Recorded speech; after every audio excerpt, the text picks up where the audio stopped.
like I said, this is quite the process here. The local media, but moving sources are saying this is where the president is going to walk right past them. Governor Trump, Sheriff Lombardo, Mayor Goodman, the Attorney General, right here, right now, about to greet the President and First Lady. And as we speak, as well, we're starting to see the presidential motorcade pull up completely in sync. At any moment now, the president will be coming off his plane again with the First Lady in the next station.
You're watching live picture right now from Las Vegas, Nevada, where President Trump and First Lady Melania Trump have arrived to greet some of the first responders, local officials, and we believe victims' families as well. This, of course, the president's first trip to the city since Sunday night's mass casualty shooting.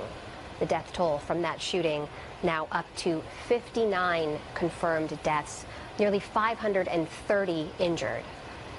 President Trump has arrived there now, traveling with him House Majority Leader Kevin McCarthy, Senator Dean Heller from Nevada, and greeting him on the tarmac, local officials there, of course, the mayor of Las Vegas, Carolyn Goodman, the governor of Nevada, Brian Sandoval, and Sheriff Joseph Lombardo of the Las Vegas Metropolitan Police Department, who President Trump has been hailing as having done some fantastic work leading those team of first responders on the scene to Sunday night's deadly shooting.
President and the First Lady there, just visible over the top of that car in which they're going to be traveling to go meet with some of those local officials. And this has been a trying 48 hours now for President Trump. Yesterday he was in Puerto Rico meeting with victims of the devastating Hurricane Maria there, the vast majority of whom are still without power. Today, continuing his role as consoler or comforter-in-chief, as many call him, meeting with some of the people from all over the country, many of whom are still here recovering, survivors of that shooting, which now goes down in history as the deadliest mass shooting in modern American history.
As we watch now, President Trump and Melania Trump, the First Lady, have made their way into the car to go meet with some of those first responders, local officials, and survivors of Sunday night's shooting.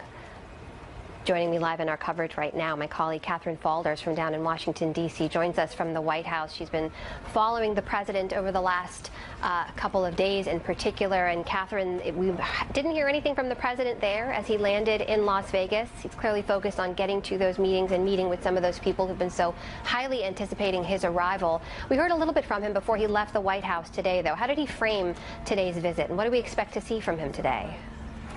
We heard a little bit from him when he left the White House this morning. That's right, Amna. He said, you know, this is a sad thing. This is a sad time. He's going to meet with those police, those first responders who he's praised over the past 2 days for their fast work. You see him leaving there right now on his way to these events that he has here today. We expect him, and he's heading there now to meet with the first responders, the police, to visit some of those recovering in the hospital. It's not on his official schedule right now that he will meet with victims, with families of the victims.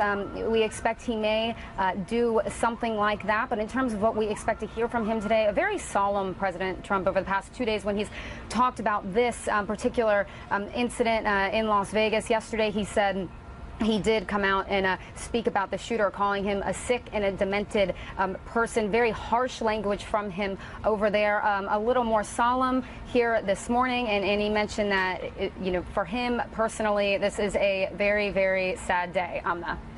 You know, Catherine, we talked a little bit about this yesterday, that in some ways this is a new role for President Trump, who came into office with a very forward-looking agenda, a very positive, sort of mission-driven agenda. These are the things that land on his lap. These are the things he is forced in this office to take on and adjust to.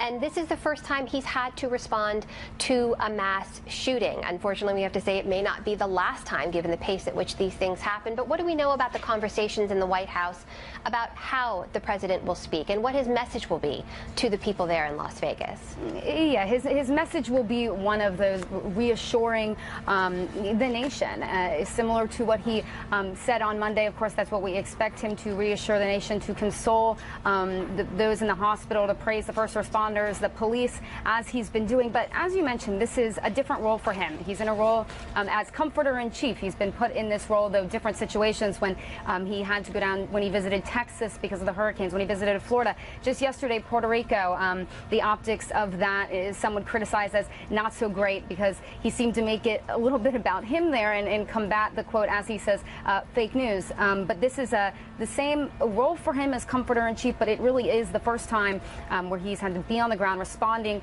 to a mass shooting like this. And it's something that happened far too often under Obama. President Obama gave 18 addresses to the nation during his presidency, something he became very frustrated with when we talk about gun control legislation. But this is the first one for President Trump, so the optics here are something that's going to be watched across the nation. Of course, it's the first time President Trump has to address this. You mentioned President Obama.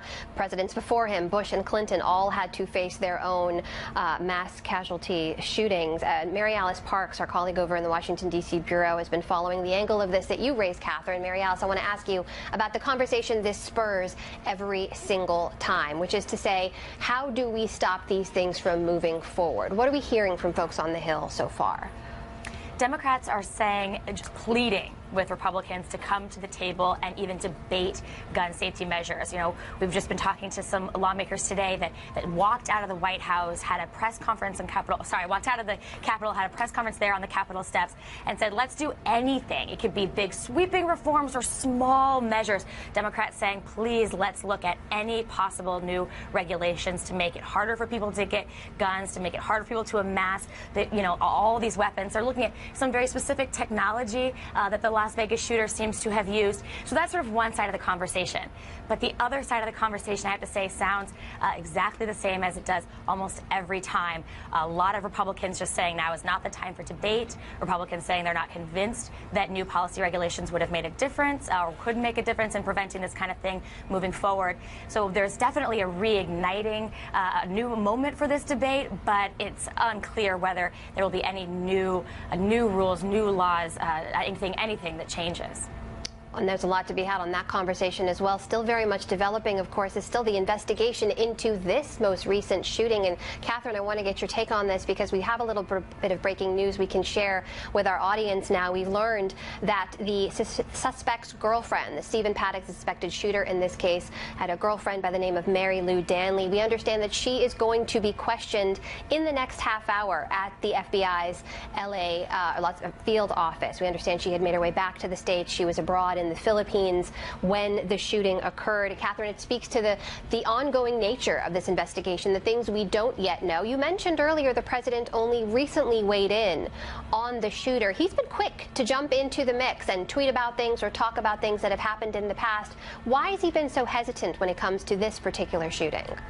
It's interesting, and that news just coming in on the plane on Air Force One. But he has been hesitant with this one, except for yesterday when I asked him, how are you going to prevent? What are you going to do to prevent things like this from happening in the future? Thinking he may mention something about gun control laws, and you're right. He was quick to label the shooter as somebody who was sick, a demented person, possibly associating it with mental health there, and not so much the idea of discussing more legislation surrounding gun control. And this morning as well, when he was leaving, other than his message to the people of Las Vegas, he was asked a question, what is he learning about the shooter?